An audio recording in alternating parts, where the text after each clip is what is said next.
இந்திய இசைத்துறையில் அழுத்தமாக பதிந்த ஒரு குரல் எஸ் ஜானகி. உடல் நலக்குறைவு காரணமாக இன்று காலமாகி இருக்கிறார்.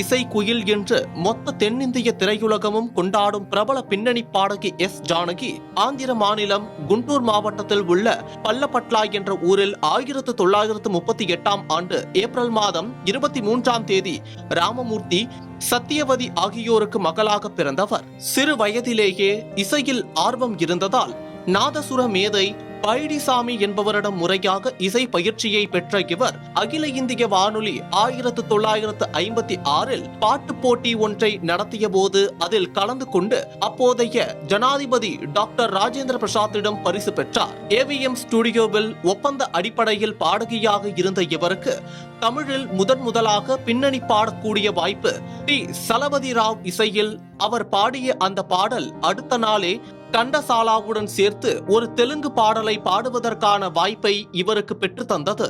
அறிமுகமான முதல் வருடத்திலேயே 6 மொழிகளில் 100 பாடல்களை பாடி புதிய சாதனையை புரிந்தார் இவர். ஜானகியின் வாழ்க்கையில் பெரும் திருப்பத்தை ஏற்படுத்திய படம் கொஞ்சம் சலங்கை. எஸ்.எம். சுப்பையா நாயுடு இசையில் காருகுறிச்சி அருணாச்சலம் அவர்களுடைய நாதஸ்வர இசையோடு இணைந்து இந்த படத்திற்காக இவர் பாடிய சிங்கார வேலனே தேவா என்ற பாடல் இன்று வரை ரசிகர்கள் விரும்பி கேட்கின்ற பாடலாக இருந்து வருகிறது.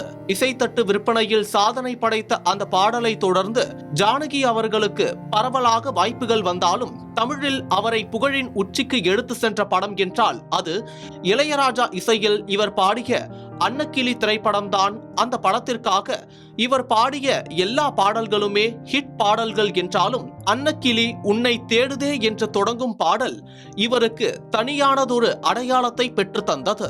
அதை தொடர்ந்து இவர் பாடல் இடம்பெறாத படமே இல்லை என்ற நிலை தமிழ் திரையுலகில் ஏற்பட்டது. 70களிலும் 80களிலும் தமிழ் படங்களில் எல்லா பிரபல கதாநாயகிகளுக்கும் பின்னணி பாடினார். ஒரே நாளில் 4-5 பாடல்கள் பதிவு செய்யப்பட்டன. பின்னணி பாடுவதில் எண்ணிலடங்கா சாதனைகளை இவர் நிகழ்த்தியுள்ளார். தமிழ், தெலுங்கு, கன்னடம், மலையாளம், இந்தி, சிங்களம், வங்காளி, சமஸ்கிருதம், ஒரியா, குஜராத்தி, ஆங்கிலம், கொங்கினி, துளு, சௌராஷ்டிரா, ஜெர்மன், படுகா, பஞ்சாபி என 17 மொழிகளில் சுமார் 16,000 பாடல்களுக்கு மேல் பாடியிருக்கிறார் இவர். இத்தனை மொழிகளில் பாடல்கள் பாடிய இந்த சாதனை திரையுலகில் இதுவரை எவரும் நிகழ்த்தாத சாதனை. தமிழ், தெலுங்கு மொழிகளில் பல பக்தி பாடல்களை தாமே எழுதி இசையமைத்து பாடியுள்ள இவர் மௌன போராட்டம் என்ற தெலுங்கு படத்திற்கு இசையமைத்திருக்கிறார்.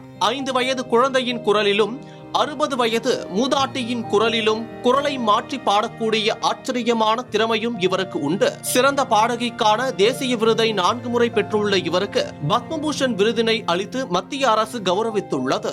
5 முறை தமிழக அரசின் சிறந்த பாடகிக்கான விருது பெற்ற இவர் 13 முறை கேரள அரசின் விருதுகளையும் 7 முறை ஆந்திர அரசின் விருதுகளையும் 1 முறை ஒரிசா அரசின் விருதையும் பெற்றிருக்கிறார். இவர் பெற்றிருக்கும் புகழின் அளவு மிக அதிகம். ஆனால் இவரோடு பழகும் எவரும் அப்படிப்பட்ட பெரும் புகழுக்கு சொந்தக்காரருடன் பழகிக் கொண்டிருக்கிறோம் என்று உணர முடியாத அந்த அளவிற்கு எளிமை. குரலாக மட்டும் இன்றி விஜய் சேதுபதி, த்ரிஷா நடிப்பில் பிரேம்குமார் இயக்கிய 96 படத்தில் ஒரு சின்ன பாத்திரத்தில் ஜானகியாகவே தோன்றியிருப்பார். படத்தின் நீளம் கருதி அந்த காட்சி டெலிட்டட் சீனாக வெளியானது.